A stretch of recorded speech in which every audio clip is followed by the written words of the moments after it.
Okay. Did you want to get started, Dr. Desai? Let's get started. I'm ready to go. Okay, I will start off. So firstly, I just wanted to say thank you everybody for joining our webinar tonight, Residency Real Talk with Dr. Desai.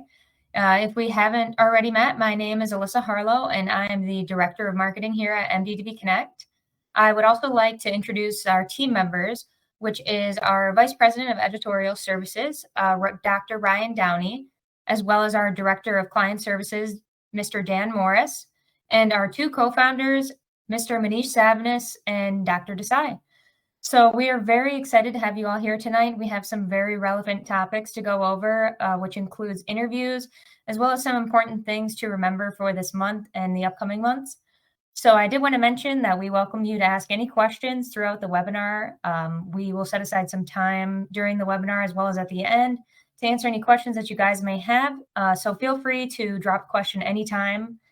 I did want to say that, you can put any questions anonymously. You don't have to put your name, as always. And you're welcome to send anything throughout the webinar. So without further ado, I will go ahead and send it off to Dr. Desai. Okay, thank you so much, Alyssa, and welcome everybody. I'm so glad to be with you today. And I know that September is a very, very busy month. A lot of you may be feeling a little bit stressed. That's normal. I just wanted to remind you that with everything that you've got going on, your ARAS application, your supplemental, your personal statement, some of you may be taking exams this month. Whatever is going on, just remember to take a little bit of time every day to do the things that replenish you, because when we're feeling super stressed, that really helps us keep going. And this whole process of matching into residency, as I'm sure you've already seen, is full of ups and downs. And we want more than anything here at MD2B Connect for you to be well. And so please do take care of yourself. And also, don't forget to be on the lookout for those around you, right? You have friends, colleagues, fellow rotators. They may be feeling the strain of this time of year as well. And we want you to watch out for them and also be a source of support for those in your life. So do take care of yourself. Now, today, we have a lot to talk about. We are going to talk a bit about the residency interview. And I know what you're thinking, Dr. Desai, it's September 8th and the residency interviews are still way out there. It doesn't feel like we're anywhere close to interviewing, but it's going to get here before you know it. And so we need to start talking a little bit about it, some things to think about that's going to put yourself in a good place to be once those interview invites start coming around. So we are going to spend a bit of time today talking about the residency interview. I'm also going to leave quite a bit of time during the session to answer your questions, because as we talked about earlier, there's just a lot going on. And so some of you may have some very specific questions that you'd like to share with me. And so I want all of you to remember that at MD2B Connect, we are much more than just rotations. We want to be there with you every step of the way. We know how hard this process is. I remember it. I've been through it myself. I try not to lose sight of how challenging it is, but we want to be a source of support for you. So what we are all about here is giving you personalized advice and also evidence-based advice. So we work really hard to get to know you and your specific situation and your unique circumstances so we can give you the advice you need to make great decisions. And part of that also involves helping you become informed residency candidates. We really do believe knowledge is power, and at MD2B Connect, we have different ways of providing the latest and up-to-date information that you need to move your situation forward. And we do that by different things. As I said, we have our successful match book, which most of you have. If you're a new rotator with us, just rest assured that you're going to be getting that successful match book soon. And that book has a tremendous amount of information on how to get you into residency. So definitely check that book out whenever you have some doubts, questions, concerns about different aspects of the residency selection process. Remember also that we have two websites. You know md2bconnect.com, but you should also know thesuccessfulmatch.com, where we have a lot of information that complements the information in the Successful Match book. So there at thesuccessfulmatch.com, you're going to find our blog, full of rich articles on residency selection, as well as our podcast episodes, as well as videos. So there's a lot to work through there, but all of that information has been developed with you in mind to help you get to the next step in your career. And so today, let's go ahead and get started. Again, we're going to start by talking a little bit about the residency interview. So I'm going to share my screen. So give me a moment here to do that.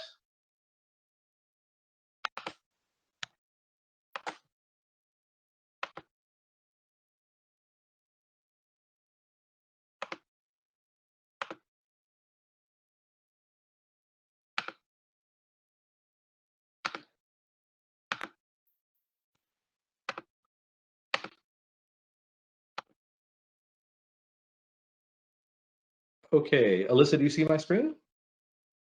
We can see your screen. If you Perfect. can't see the screen, please do say something in the chat. If you guys can see the screen, also say something in the chat. Just let us know if you can see it.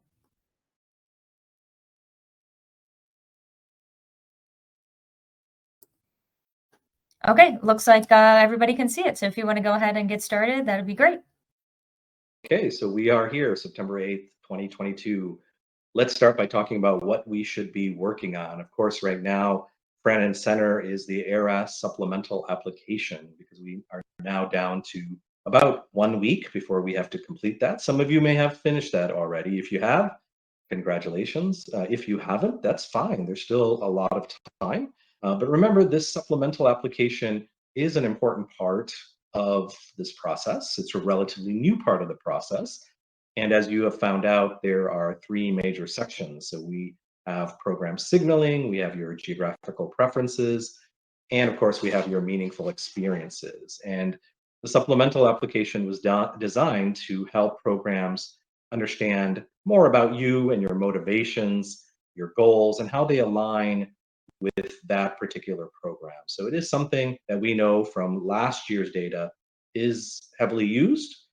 We don't know the full extent of how it's going to be used this year because last year only 3 specialties participated in it, and that was internal medicine, general surgery, and dermatology.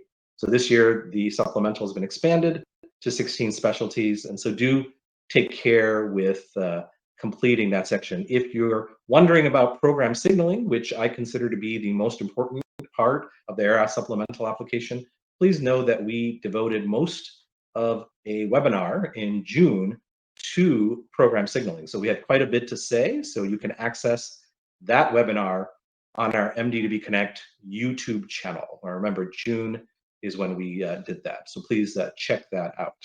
Now, what else do you need to be working on besides your supplemental application? Of course, asking for letters of recommendation. Some of you may have finished asking for your letters of recommendation, having completed all of your clinical experiences, but there may be some of you that are currently rotating and are in the process of asking for those letters. One of the common questions we get in September of every year is, when should I ask for those letters? Now, typically what we recommend is that people wait until the end of the rotation to ask, but there is a tension with that process, or doing it that way because of how quickly the ARAS application submission date is approaching. So of course, everyone is trying to get their application in before September 28th, and that doesn't leave us with a lot of time. So if you're currently doing a rotation, it's not a bad idea to talk to your attending to, get a feel for what he or she is thinking. Every attending has their own process for writing letters. They also do tend to understand that September is a time when applicants are under this type of pressure. And so they may be very much willing to work with you to ensure that that letter is produced in a timely fashion so it is available, hopefully, before September 28th. If any of you have questions about that, again, you can always call me or text me. You have my contact information. For those of you who are new to our rotation program, I'll be touching base with you very, very soon. So if you have concerns about the letters, we can talk then. Now, you should also be checking in with your letter writer. So let's say you've asked for letters to be written and you are waiting on some of those. This is the time to check in with them to make sure all is well and that those letters are near being done so that, again, they can be uploaded in a timely manner to enhance the strength of your application. You're also working on the ARAS application. You may have put that on the back seat a little bit if you've been worried about the supplemental. But that ARAS application, of course, you have more time to finish that. But those descriptions in your ARAS application are really what's highly important. So please do take care in crafting strong ARAS descriptions. You're also working on your personal statement. Now, we did a webinar episode on the personal statement in July. So a whole hour devoted to personal statements. So check that webinar episode out for all the detailed information on personal statements. And I also want to talk about networking. This is something that we want you to really think about. Networking is something that can really help you draw the interest of residency programs. Now, networking can be defined in different ways. For the purposes of what we're talking about here, it's the process by which you meet people, develop relationships, cultivate those relationships over time. And the hope is that some of those people in your network, hopefully most of those people in your network, will be willing to advocate for you at residency programs where they have ties. And that's what we're meaning by networking for the purposes of residency selection.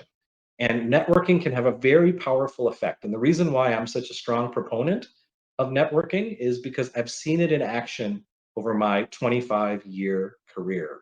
I remember a few years back, I was invited to serve on a panel at a professional society meeting. And what they wanted me to talk about was networking and mentoring. And in the audience was a large group of IMGs, as well as a large group of established IMGs. So we had IMG applicants and established IMGs who had already gone through the process and were at different points in their career. And so when it was my turn to speak on the patient panel, I spoke very passionately about the importance of networking and finding mentors.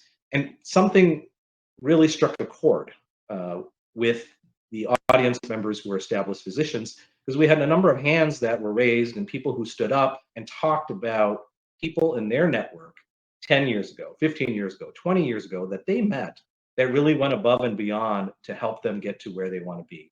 I remember one attendee who was chief of gastroenterology who spoke very eloquently about his scores, and his USMLE scores were on the low side, and he did quite a bit of networking, and he managed to meet some wonderful people along the way, people who never lost sight of the fact that there were others who helped them along their journeys. And so when he met those people, they really took him under their wing, and they were able to help him get some interviews. Now, he was able to take that and make something great happen. He matched, and 20 years later, he's chief of gastroenterology at a major hospital. So a lot of people have their stories about how networking and finding the right people made a difference in their life. Those people are out there. They're all around you. It can be hard to appreciate that. They're not always easy to find, but if you keep networking, keep trying, you will find people with big, big hearts. And when you find those people, it can really change your life. So don't forget about networking. Try to find a little bit of time every day, even though you're super busy, to network. Now, residency interview. So we are here in September, and as I said, you're busy with a lot of other things, but we need to start thinking about residency interviews. And in webinars to come, every month we do this, we're going to be going deeper and deeper into the residency interview. October, November, December are going to be very, very heavy residency interview months. So I want you to come back and join us for those October, November, and December webinar episodes. All right, so what we're going to spend quite a bit of time talking about in this episode is the residency interview with a focus on important considerations for us in the month of September. So we can divide the residency selection process into two parts. So phase number one is what we're in right now. We are all working feverishly to write strong ARAS applications, compelling ARAS supplementals, powerful personal statements. We're trying to network, we're trying to earn strong letters. We're doing all this so that we can get as many interviews as possible. So this is the first phase of the process that we know as residency selection that leads to a successful match. We're about to enter a second phase, or part two of this process. This phase is all about preparing for interviews and delivering a powerful interview performance. So we're kind of in this transition phase because some of you may have actually submitted your application. And if so, you're ready to start thinking much more deeply and have much more time about these issues related to the second phase. But before you know it, all of us will be in the second phase. So now what's going to happen after September 28th, right? So September 28th is that date that you've had circled on your calendar for a long time. That's the day when programs can take a look at applications. So what's going to happen after September 28th is that residency programs are now going to have this opportunity to review your application. And they're going to have a lot of applications to review. And they're going to have to decide from that large number of applications whom they want to interview. Now, as applicants are concerned, they are not just preparing for interviews, but they are expressing interest in programs. So what's quite important for applicants after September 28th is to express both an interest in programs and then also prepare for interviews. Now, why am I highlighting the importance of expressing interest in a program? And so the question really is, does expressing interest in a program increase your chances of receiving an interview? And the answer is 100% yes. And how do we know that? We know that from multiple surveys of program directors. I'll just share one with you, and that's the 2020 NRMP Program Director Survey. And in that survey, what they do is they send surveys to program directors in all specialties, and they ask them, what are the factors that are important to you in making interview decisions? And so there's a lot of criteria that they share with program directors. And they also ask program directors to rank the importance of these criteria on a scale of 1 to 5, with 1 being not very important and 5 being very important. So when we look at the 2020 data, we find that over 60% of residency programs, representing 22 specialties, consider a factor known as perceived interest in the program as a criteria used to make interview decisions. So think about that for a minute.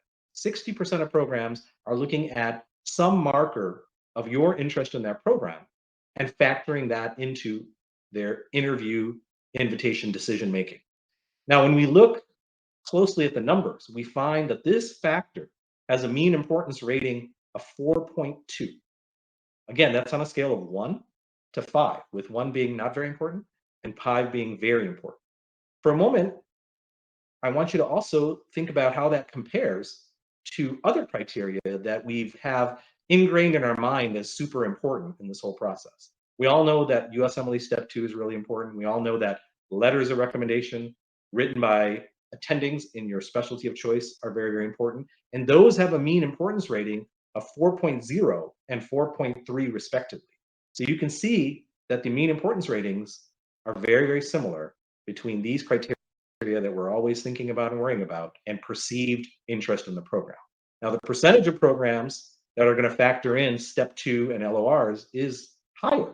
You're going to be around 90 to 100%, but 60% is nothing to sneeze at. So remember that your interest in a program is very, very important and is factored into their decision making on who gets interviews.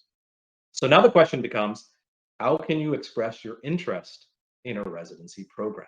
Well, you can do that by different ways. Up until last year, we did not have the supplemental application, but the supplemental application is a great vehicle to express your interest in a program. And we talked about what is involved in the supplemental just a moment ago. We said that it involves program signaling, geographic preferences, and meaningful experiences. So as far as program signaling is concerned, for those programs that are participating in it, you have a certain number of signals that you can send. And so that varies. It may be as low as 2 or 3 for specialties like neurology to as high as 30 for a specialty like orthopedic surgery. Regardless of how many signals you have to give, you want to give very careful thought to which programs you're going to signal, because that can be something that is heavily factored by the programs when they're trying to decide whom to interview. Also, geographic preference and meaningful experiences. Again, we said that your meaningful experiences is a means for you to express the things that are important to you, why they're important to you, how they've shaped you, and programs have a chance to look at that information and see how that aligns with what they're trying to do in their program. Now, the ARAS supplemental is not the only way you can express interest in the residency program. Before the ARAS supplemental what came around, we had applicants sending letters of interest, and we still have applicants sending letters of interest. This is a very popular means of expressing interest in a residency program. And essentially what this is are emails that applicants send to programs communicating that interest. And the hope is that through those communications, a program will take a much closer look at your application. And by doing that, you will have a greater chance of receiving an interview. Another way to express interest, of course, is by rotating at the program. Some of you may have had an opportunity this summer to rotate at programs where there are residency, at institutions where there are residency programs. It doesn't mean that you can't keep doing that. There are people in the fall, even during interview season, that are still rotating. And rotations in the fall, while they can't necessarily help you very much with the standpoint of letters, they can still help you open some interview doors. So remember, rotating at programs is a way to audition and show them what you're all about. And again, express that interest. Networking, we talked a moment ago about networking, and this is something that needs to be part of what you do every day. Not just in the month of September, but you're going to want to keep doing this in October and November and December, because there are people, as we said before, that can bring you closer to the program.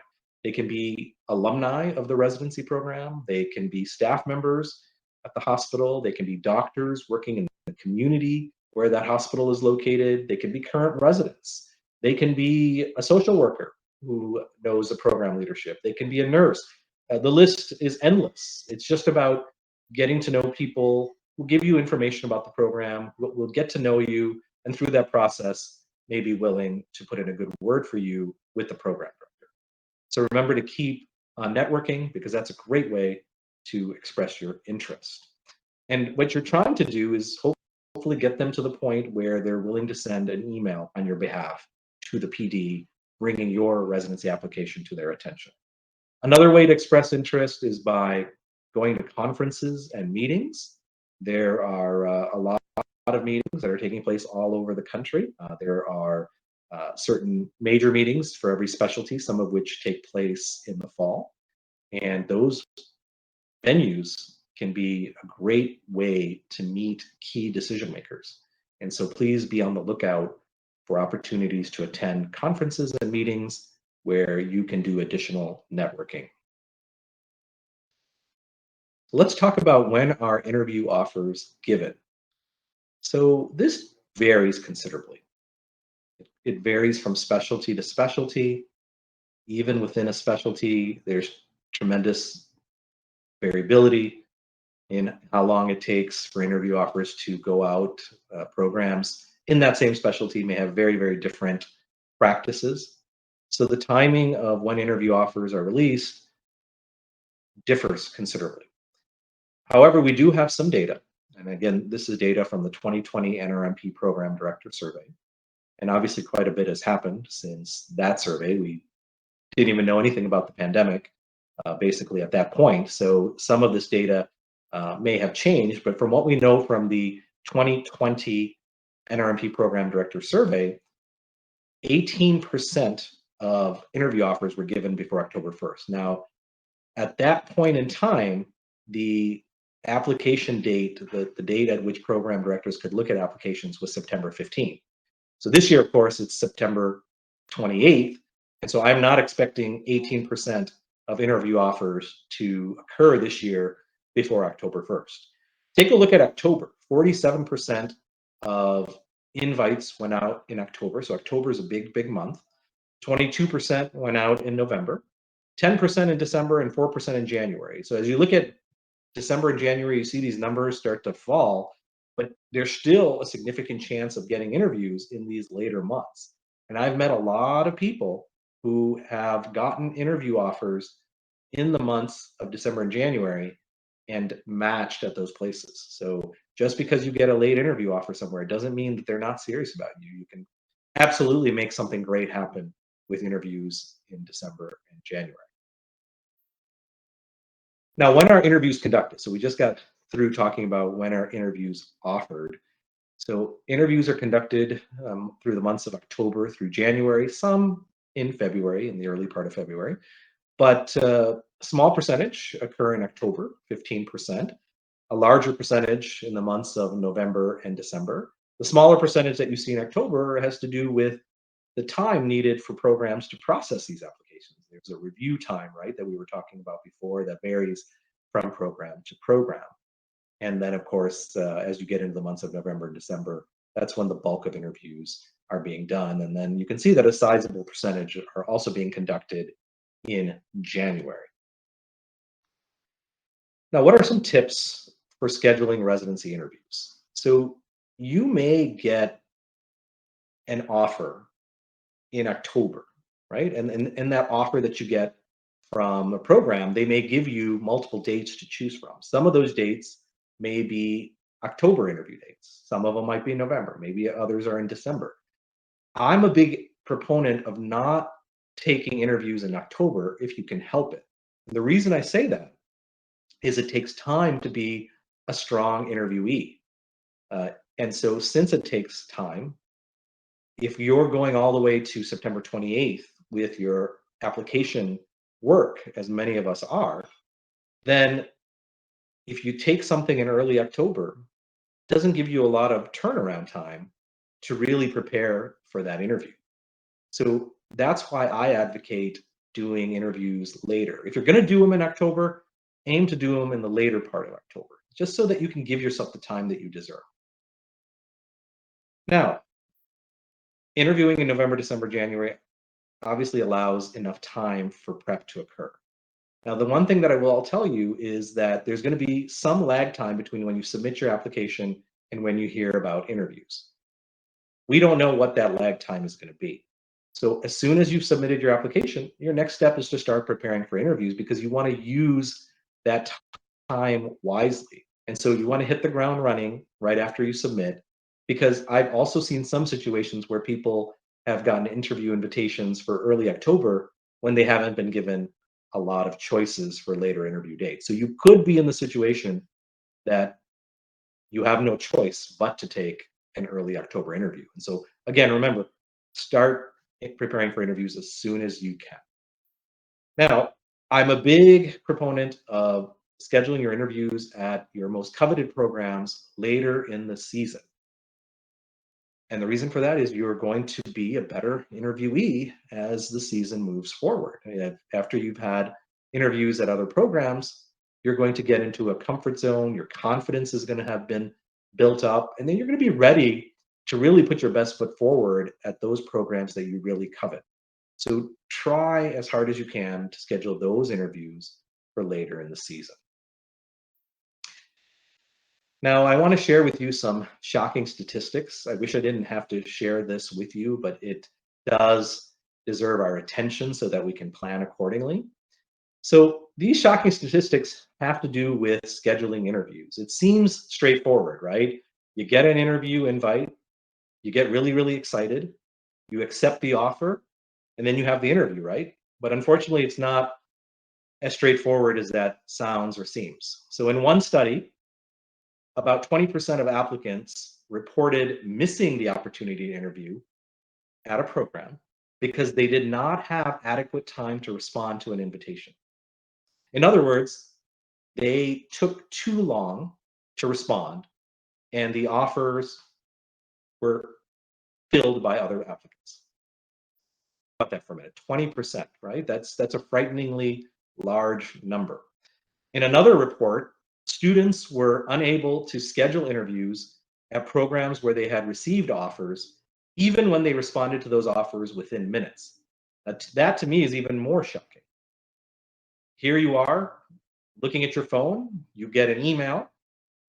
The email says, "Congratulations, you've been invited for an interview." And within minutes, you accept the offer, you select a date, and you're riding high. You're thinking, wow, okay, I've got an interview, only to find out that that interview spot was already taken. So this whole process of scheduling interviews is actually more difficult than it should be. And this is something that I've been talking about for a while, when I go to speak at institutions, at conferences, I speak about certain topics that are very, very important to me, topics that I feel are unjust or unfair, and this is one of them. And what we're dealing with, again, sadly, is getting an interview offer does not mean you have an interview until you accept the offer and the program confirms your interview date. That's when you know that you have an interview. So why does this happen? Why would you be invited to an interview only to find out that you don't have a spot? And the reason is because some programs have a practice which I would like to see go away. And I would like to tell you that we're making progress, which we are, to make it go away, but we're not exactly where we need to be. But basically, some programs are in the practice of offering more invitations than available interview spots. And then they fill the spots on a first come, first served basis. So if you look at the NRMP Program Director Survey from 2020, 38% of programs were practicing in this manner. That's a lot of programs. Now, what does this practice do? Well, it creates a tremendous amount of anxiety among applicants. So imagine in the month of October, you have a student who's doing a rotation. You have another student who's studying for an exam. Maybe it's one of the step exams. And imagine being in rounds and trying to pay attention to the attending or listening to a case presentation from a resident, and your mind is constantly worrying about whether you're getting an email from a program inviting you for an interview.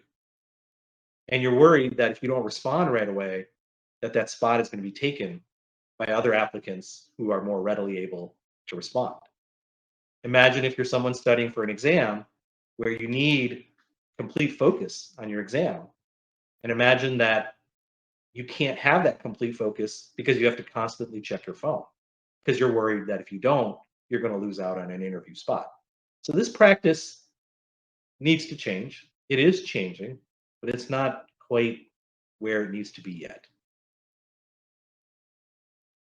So what is happening to change this current residency interview scheduling system?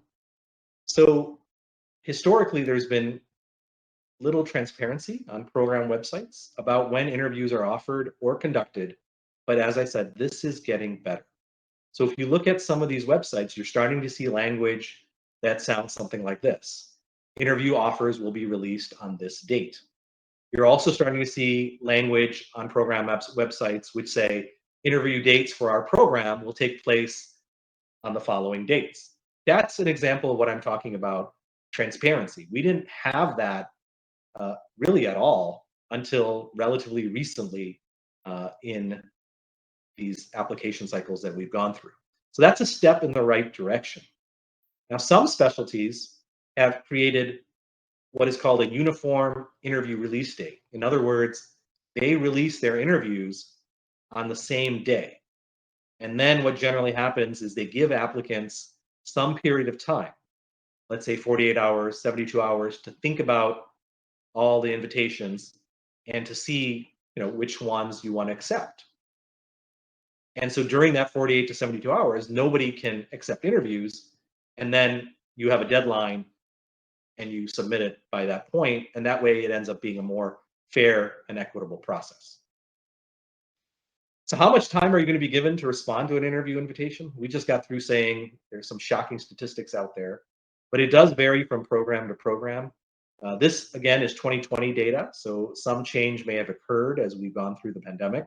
But in 2020, what program directors provided as far as information on this topic is that 80% reported giving applicants more than 48 hours, 15% reported giving applicants 24 to 48 hours, and less than 5% reported giving applicants 12 to 24 hours. Now, so we got, taking all this into account, we know that we have to respond to interview invitations quickly. Until we have a better system across the board and in every specialty, we have to be on top of this and respond as quickly as possible. Now, what can you do if you're in the middle of a rotation or you're studying for an exam what a lot of applicants do is they solicit the help of their loved ones, whether it's family members or friends, to basically serve as monitors.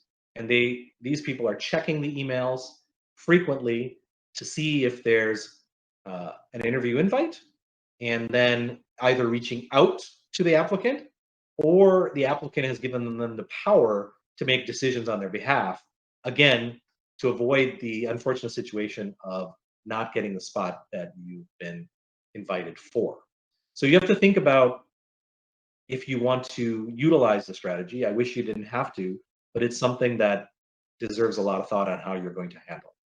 And remember, these emails can come obviously at any point, but sometimes they may not be in your inbox. They could land in your junk or spam folder. So be in the habit of checking those folders. Now, how are interviews going to be conducted? So interviews are going to be conducted for the most part virtually. We know that because all the professional societies have essentially come out with consensus statements advocating for programs in their field to conduct virtual interviews. Now, I'm writing here that it's going to be nearly all will be virtual. And the reason I say that is even during the pandemic, there were a few programs that actually had in-person interviews. But my belief is that nearly all will be virtual. Please also note that the professional societies have discouraged what we call hybrid interviewing. So hybrid interviewing is defined as when a program offers both the virtual interview option and the in-person option. So that has also been discouraged because it is not considered fair. And then in-person interviewing has also been discouraged for reasons that we all understand. Now, even though professional societies have come out with these guidelines, they don't require programs to follow them. So they're strongly worded as please follow these guidelines, but it's up to the individual programs to decide what they want to do. But it's my belief that most programs, nearly all, will be doing virtual interviews. So having said that, what are things we need to know about virtual interviews here in September? So we're going to get into a lot more about how to impress people in virtual interviews, how to answer questions in a compelling way in our October podcast, not podcast, but webinar on residency interviews. But right now, I want to just give you a little food for thought, make you think about a few things that you might want to take care of sooner rather than later. So with respect to virtual interviews, you have to decide on which device you're going to use for the virtual interview. So most people will use their laptop, some people will use a desktop, and you also want to ensure that you have a backup device. The reason I say that is I've been doing virtual interviews for a long time. I've been doing it for about 12 years with people all over the world. And during that period of time, I've seen all kinds of things happen from a technical standpoint. So technology can sometimes fail us. Sometimes it fails us at our biggest moments. And if there's a problem with your device, it's really important that you have a backup device. And this is something that will save you a lot of hassle if you think about how you're going to handle that situation when your primary device has a problem. And you want to practice with both devices. And when we talk about practicing, what we're talking about is getting familiar with the popular video conferencing services, whether it's Zoom, Skype, Teams, or what have you.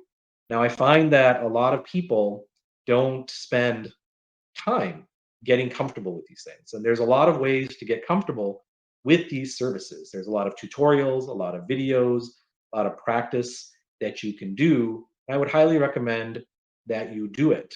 And that will also help you be more comfortable, again, with the technical aspects of virtual interviewing. So remember to practice using these services. And remember that your camera and your audio are all set up and compatible with whatever the video conferencing service is, and that you've tested it out. And also, you have to think about your internet connection. I know that you all will be at different places. Some of you may be in the US when you're doing these virtual interviews, others may be all around the world. And you have to spend some time thinking about your connectivity. How fast is your internet speed? Is that the speed you need for whatever video conferencing service you're using? And so these are important considerations. And if you find right now that you're going to be in some place where something is lacking, this is the time to take some steps. Okay. It may mean that you have to make some modifications to wherever you're going to be doing your virtual interview in terms of your internet speed, or maybe you have to select a different location to be at in order to have an effective interview. Because the last thing you want is for problems with speed and so on to affect the strength of your interview, because you're going to have prepared so hard to give these great answers. And then finally, I want to talk a little bit about body language. One of the biggest problems that I see when I do mock interviews, again, over the last 12 years, or I do real interviews for our internal medicine residency program at Baylor, is difficulty making eye contact. That was the case during in-person interviews. It's certainly the case during virtual interviews. And what's really key here is that you have to practice by looking at the camera. A lot of people, me included, are used to looking at the screen. So when we do Skype or FaceTime or what have you with our family or our friends, we're looking at the screen, right? But when we look at the screen, quite often that appears to the interviewer like you're looking down. So it takes some practice to look at the camera, but it's something that you can start practicing now, because I'm sure many of you will continue to have FaceTime, Skype, Zoom calls with those in your life. And this is the time to practice, because the more you do it now, the easier it's going to be in October when you have to do it in the real deal. Now, how do you prepare for your residency interview? I've got a lot of questions in the last week or two about how to get yourself ready for the interview. So first of all, in the book, The Successful Match, there are over 150 pages of detailed interview prep. And these are very, very dense pages. There's a lot of information there. But the feedback that we've received from our IMGs says that these pages have really helped people get ready. So please do go through those 150 pages. There's a large chapter on high yield and common interview questions and how to answer those, as well as everything you ever want to know about what to do before an interview, during an interview, and after an interview. Now, we also have a blog with a lot of posts on interviewing. That blog is available not at MD2B Connect, but at thesuccessfulmatch.com. So please go to thesuccessfulmatch.com to access those blog articles. We also have a podcast called Success in Medicine, which you can access at either one of our websites, as well as on our MD2B Connect YouTube channel, and then you can subscribe to it on Apple Podcasts and other platforms as well. But there are podcast episodes that have been dedicated to different aspects of the residency interview. To give you an example of what type of blog articles and posts you can find on thesuccessfulmatch.com, let me give you a few examples. You can learn about how to stop being so anxious during your interview. You can learn about the 275 most common residency interview questions. You can learn about what to do if you don't know an answer to a question, which is our greatest fear, right? You're going to be asked something and you don't know how to answer it. You're also going to be getting information on how to answer the very, very important question: why are you interested in our residency program? Other posts on our blog include what questions not to ask. Every interviewer is going to ask you, do you have any questions for us? And yes, there are some questions you don't want to ask. And you're also going to get guidance on how to answer behavioral interview questions. These are very difficult interview questions, but they are asked. Some interviews are actually entirely behavioral, but much more commonly, you'll have interviews where there's one or two questions that are behavioral interview questions. Behavioral interview questions sound something like this: tell me about a time when you were in a conflict situation and how you handled it. Or tell me about a time when you faced a challenge as a leader and how you overcame it. So those are hard questions. And in our blog post, we'll give you an approach on how to answer those questions in a compelling way. We have other articles on body language, what to wear, so on and so forth. In our podcast, again, available at both websites, we have an episode on virtual medical school and residency interviews, tips for success. And this one is going to be particularly important for many of you: how your emails to residency programs may prevent you from receiving interviews. So please check that one out. Another one on the podcast is internal medicine residency interview questions to ask your interviewer. So there's a lot of great information on all of these sources. And one more thing to tell you is that we have a residency interview course, again, available at thesuccessfulmatch.com, where I go through a step-by-step approach. Me with my partner, Dr. Kata, we do a step-by-step approach to creating powerful interview answers. We also show you before and after videos of applicants before they use the approach and what that sounds like, and then after they use our approach and what that can sound like. And as part of the residency interview course, we also do a 1-hour group session every month with both of us, where we would devote it entirely to answering your questions. And quite often, what we'll both do is when we get questions from the group, we'll pretend to be a residency applicant and we'll give you an idea of how you can answer that question. So check out the residency interview course as well. So now that we've come to the end of this, I want to leave the rest of our time for questions. Alyssa, do you want to lead the way? Yeah, absolutely. So we have a couple questions already. If you have any questions right now, please feel free to drop them in the chat and we will get to them as soon as possible. So for our first question of the night, it is how do we decide how many programs to apply to? Okay, great question. Very timely question.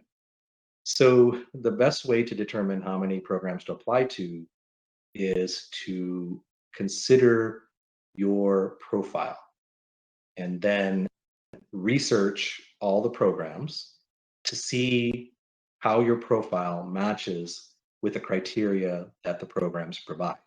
And so if we were talking about internal medicine, for example, and there's some 600 programs out there, yes, you could apply to 600 programs, and some applicants, in fact, do that.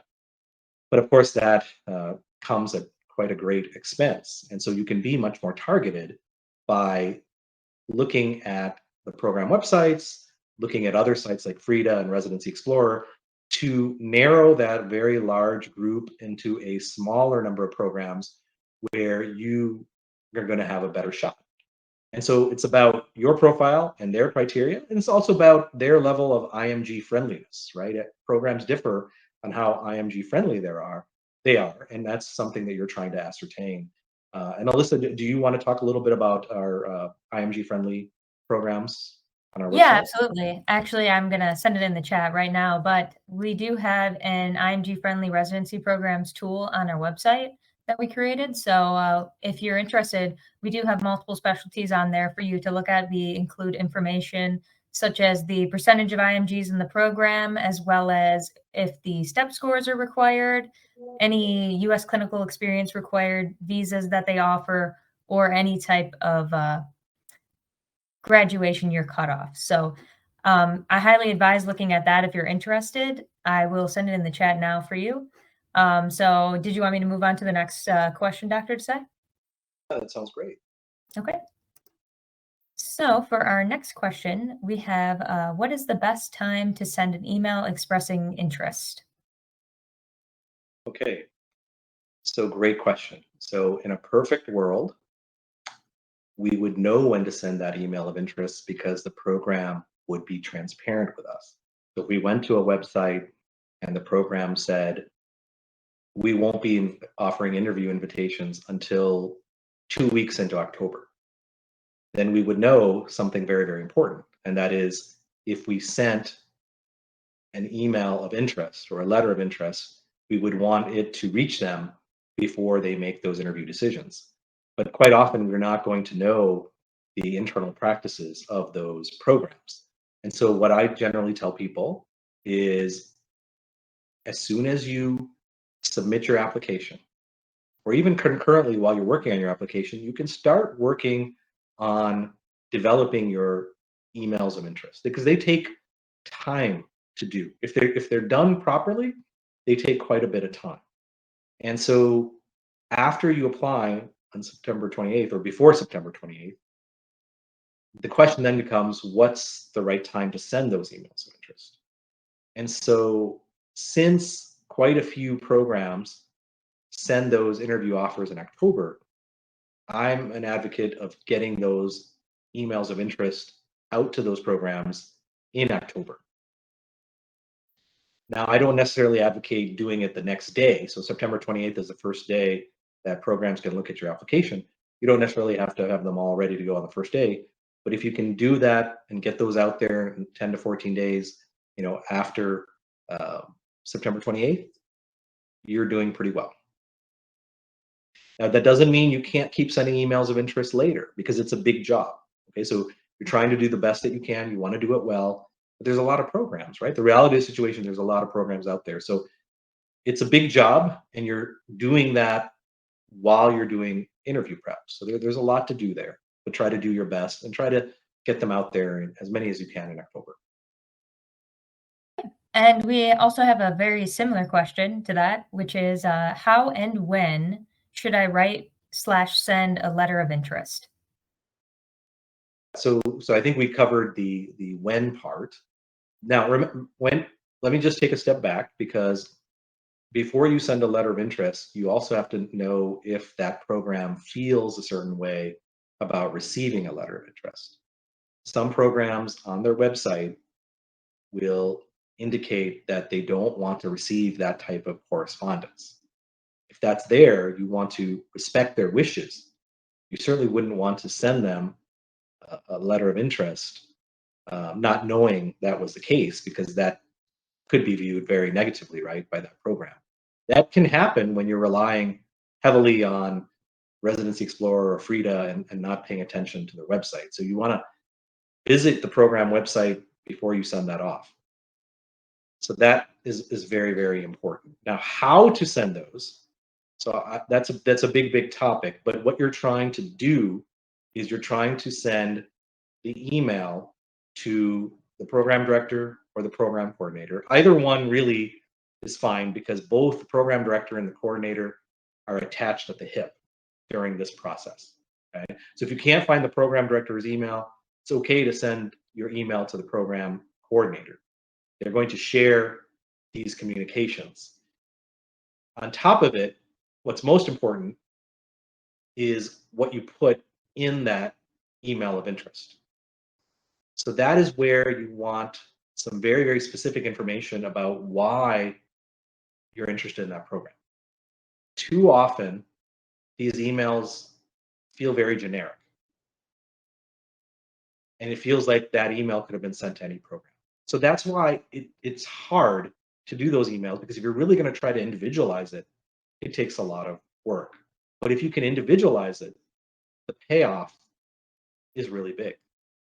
So I think the metric you're looking for when you're looking at your email, you write your email, take a step back, look at it, and say, is this something that the program would feel is about them, or would they feel like I could have written that for any program? So that is part of the trick about crafting these. In one of the slides I showed you, I mentioned that there's a podcast episode on how the emails that you send to programs can prevent you from receiving interviews. So I cover a lot of stuff related to those emails in that podcast episode. Thank you for that answer, Dr. Desai. So for our next question we have, and this is related to offering more interviews than we have spots for interviews for residency programs. It is how is there a way to overcome this issue? And I think you went into detail a little bit on this about what's going on the residency program side, but I think that they mean in terms of themselves, how can they avoid this? It's a problem. There's no easy answer. Um, as I mentioned before, some specialties have shifted to a more equitable process, but we're still in this transition period where not everybody is on board with this fair process. Generally, what happens is if you don't get to an email fast enough and all the spots are taken, you will go on an alternate list or a wait list. And then when there's cancellations or the program opens up extra interview spots, then they'll take people off that alternate or wait list. So, in terms of what to do, the friends and family approach is what a lot of people do.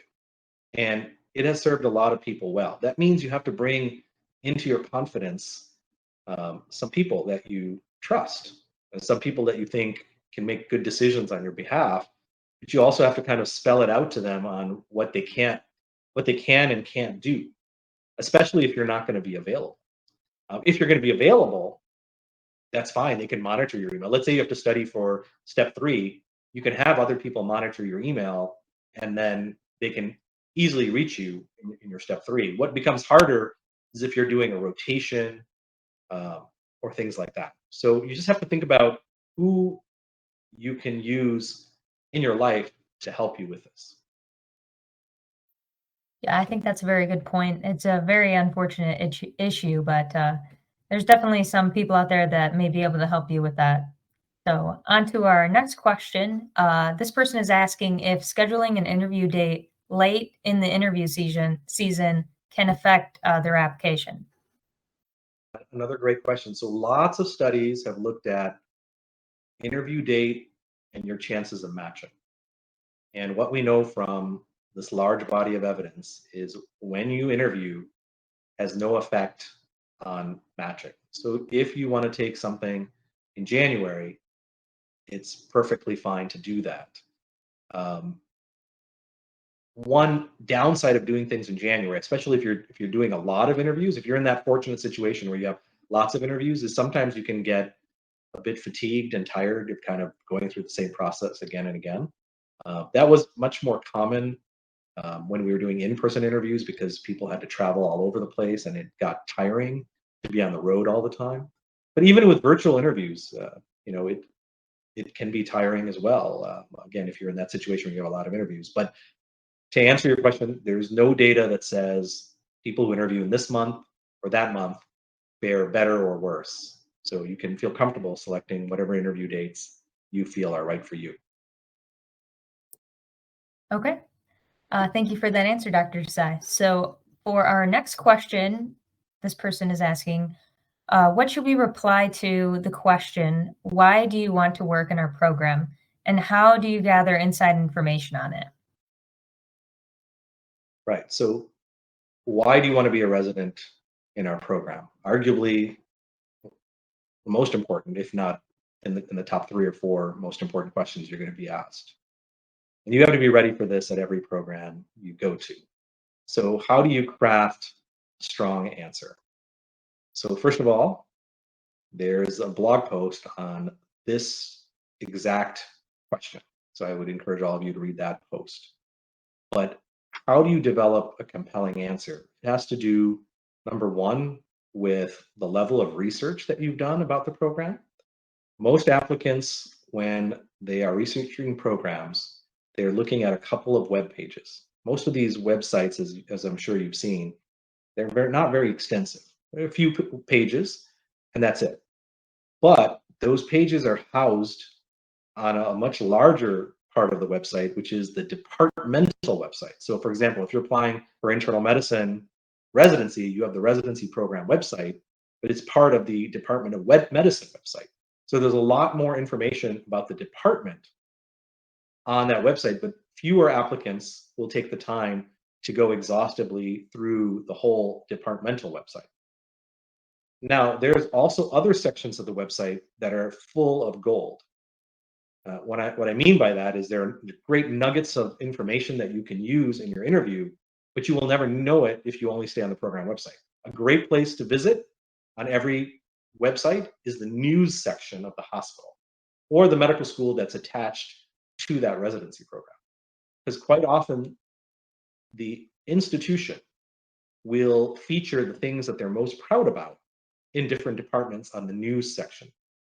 So check out the news section and you'll find some great pieces of information. On top of that, don't just use the website. There's other sources of information, right? There's the whole internet that's available to you. And then there's people. People are the best source of information. If you can find people that have some knowledge about the hospital or the program, that's where you get the information that really can make a difference. And when you go to that effort to talk to people and you incorporate that into your answer for why are you interested in our program, that's when they start to feel like your interest in them is deeper than it might otherwise be, right? Most people are going to be website people. All they're going to do is look at the program website. So your research, if you go beyond that, that's going to help you find the pieces of information that you can use in your answer to really show fit between you and the program. The idea is to show fit by finding that information. Thank you for answering that, Dr. Desai. And I did want to mention that I did share that blog post in the chat. So if you're interested in reading to that, there is a link to that in the chat now for you. So as for our next question, we have, if we complete a rotation after being a graduate, what do we put in the ERAS CV as the position? That really depends on what title you were given or told to use for that particular rotation. So if you're doing some sort of university rotation or a rotation with a residency program, whatever title that they would find appropriate is what you want to use. It also depends on what you actually did during the rotation.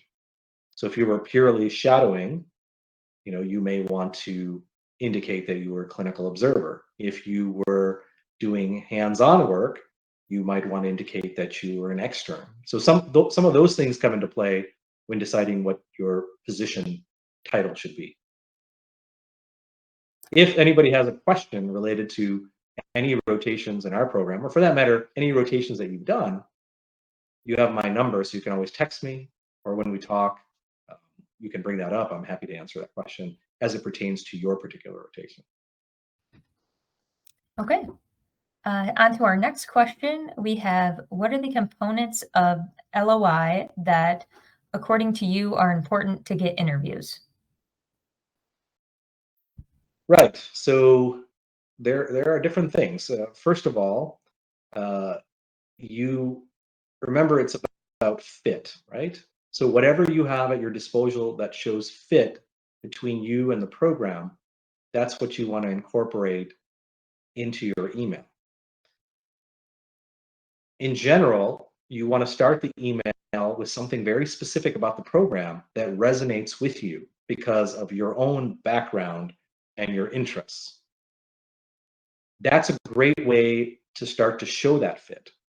If there are other aspects that demonstrate that fit, for example, perhaps you have a geographical tie to that program, or to the city, or to the region in which that program is. That's also something that you could put in the email. That's not necessarily what you want to lead with in these emails, because a program always wants to know that you like them for something that they're proud of within the program.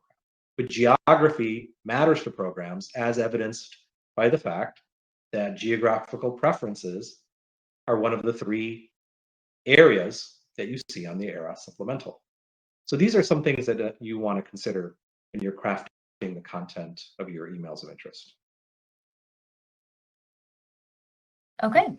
So moving forward, we have about 5 questions left. After that, I think we'll wrap things up. So going on to our next question, it is, how will a 1-year research intern year position help in getting interviews? Does it play a significant role in getting into a good residency program? And they're specifically talking about an internal medicine research program. So a 1-year research program can certainly be helpful to strengthen your chances of attracting interest and getting interview offers. It largely depends on what you do with that research year. So, first of all, who did you work with? Did you work with a research mentor that was invested in you and your future? Were they a caring mentor who wants to advocate for you? Because one of the best things that can come out of a research year is a mentor that is willing to not only write a strong letter of recommendation on your behalf, but also willing to reach out to programs on your behalf to introduce you to them and to let them know that you're somebody who has a lot to offer. So research mentors can certainly do that. Beyond that, it's about productivity. So you've been involved in this project or that project. Were you able to turn those projects into something tangible over the course of that year? Did it lead to publication? Did it lead to a presentation at a conference? Those things are also valued by programs. And so the answer is yes, doing a 1-year research year can definitely strengthen your chances if it can lead to these other things. And that's why if you're thinking about doing a research year or you're currently doing a research year, these are the things that you want to work on during the research year so you can put yourself in the position to attract that interest. Okay, thank you for that answer, Dr. Desai. So for our next question, we have, do IMGs get interviews later than USMDs? At some programs, that may be the case. At some programs where there's a significant mix between USMDs or USDOs, IMGs, they may go through the US applicants first. So there may be offers that are extended to the USMDs and DOs before they're extended to IMGs. At other programs that have high numbers of IMGs, that may not be the case because there may be fewer USMDs and DOs that might be applying to that particular program, or they have a process in place where they're considering everybody at the same time. Maybe they've divvied up the applications, and some faculty members are reviewing these applications, some faculty members are reviewing those applications, and they've just coming to a decision on all applicants at the same time. So it just depends on the program and their philosophy. Okay, on to our next question. We have, is it okay to not fixate on one specific fellowship in our PS for internal medicine, or is that a red flag for academic internal medicine programs? So you certainly can communicate your subspecialty interest in a personal statement. If you do indicate your subspecialty interest, you have to ask yourself, will it be looked at the same way at all the programs? And I say that because programs have different mission statements. We have some internal medicine programs that have a mission to produce primary care physicians. They're not, as invested perhaps in producing subspecialists, and maybe their program leadership are looking for people who have a bent towards primary care, in which case communicating your interest in a subspecialty might affect your chances of getting an interview there. So there are some things to think about as it relates to what you want to communicate. Some applicants will create a bit of a different ending in their personal statement based on where they're applying. So if they're applying to programs where a good number of residents are going on into subspecialty fellowships, they might be comfortable disclosing their subspecialty interest. If they're applying to programs where a smaller percentage of people are getting this into the fellowships, and maybe there isn't a strong track record for that particular subspecialty that you want to go into, they may not necessarily showcase that. Doesn't mean that you can't get to where you want to be by matching at that program, but you may not want to highlight that because that might make them look at you differently. So there's a lot of this type of thing that you kind of have to do, again, based on your analysis of these programs and what they're trying to achieve. Okay, thank you for that answer, Dr. Desai. For our next question, we have, is setting a letter of thanks after the interview a good move or idea? And I think a little of this was talked about earlier about how whether programs, if they say on their website whether they're okay to receive communication that way. But if you wanted to go into more detail about that. So yeah, so this question is about letter of thanks after residency interviews. So the answer is it depends. In general, it's a good practice to send thank you letters or emails to programs after you interview. It's good etiquette. Believe it or not, it is remembered by interviewers. But one of the things that's popped up in recent years is the pressure that it puts on applicants. It's one more thing that applicants have to deal with, and it can be hard, right? There's just so much that you have to do, and we're kind of in this era where we're trying to figure out how to optimize all these processes to make it less onerous on applicants, or less cumbersome on applicants, less stressful on applicants. I know it doesn't feel that way, but there are efforts underway to do that. And one of the thoughts is that if we tell applicants, don't send thank you letters, that's one less thing that you have to do. And some programs will come right out on their website and say, please do not send us thank you letters. If that's the case, you don't want to send that to them. Okay. So there are some rules that have been established on what we call post-interview communication. And sending thank you letters is a form of post-interview communication. And so as you start to get into this process, you're going to start learning about what are the rules for post-interview communication in whatever specialty you are going after. Okay. What's the next question, Melissa?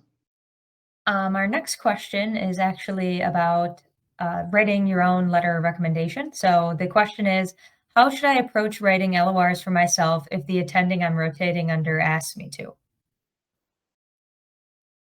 So this is a fairly common practice. It's what I would consider a great opportunity to write a letter that you deserve. And the reason I say that is certainly the attending has had a chance to see you over the course of your 4-week rotation. But there's going to be aspects of what you've done, specific details when you've worked with patients that are going to be more accessible and apparent to you than to your attending. And so when you have a chance to write your own letter draft, you get to bring those details, those examples, those anecdotes, the ways in which you went above and beyond to the attention of the attending. In fact, even if you're not asked to write a letter draft, I advocate that you provide some details to the attending so that he can consider whether or not to incorporate those in his own letter draft. And that's something that I present in the letters of recommendation chapter of the Successful Match book. So please check that out, because attendings do want to do a good job for you. And it's our job as applicants to help them achieve that end result, right? That letter that you truly deserve. So in terms of content, and if anybody's wondering about what to include in these letters, you are welcome to email us. We have a few links that we can send you about what can go in those letters. And those are what we would call credible sources. There's a lot of information on the internet about this, but a lot of that is not necessarily accurate. On top of this, we have that letters of recommendation chapter in the Successful Match book, which gives you an eye-opening look into what program directors are looking for in these letters. So if you're constructing your own letter recommendation, please check that chapter out, because it will give you a lot of insight into making sure you meet the needs of those program directors. Okay, and we have one final question left. So our final question is, must we choose a geographic location or locations to signal in the supplemental ERAS? You do not have to choose geographic region. It's completely up to you. Some people will not choose anything. Other people will select 3 regions. It's highly individual dependent based on the specialty you're going after, the programs in the specialty, and where the IMG friendly programs are located. It's based on your personal situation. You might have a need to be in a certain part of the country. So there's a lot of variables involved in deciding whether to declare geographic interest or whether to not specify a geographical interest. And if anyone has a question about it as it pertains to their unique situation, I'm more than happy to talk to you about it. Okay, so with that being said, that would conclude the webinar for tonight. I just wanted to say thank you so much to everybody who joined tonight. We are so happy to be here with you, and this webinar is going to be posted on YouTube for you privately. So I will send that tomorrow. You should receive an email containing the link to see that.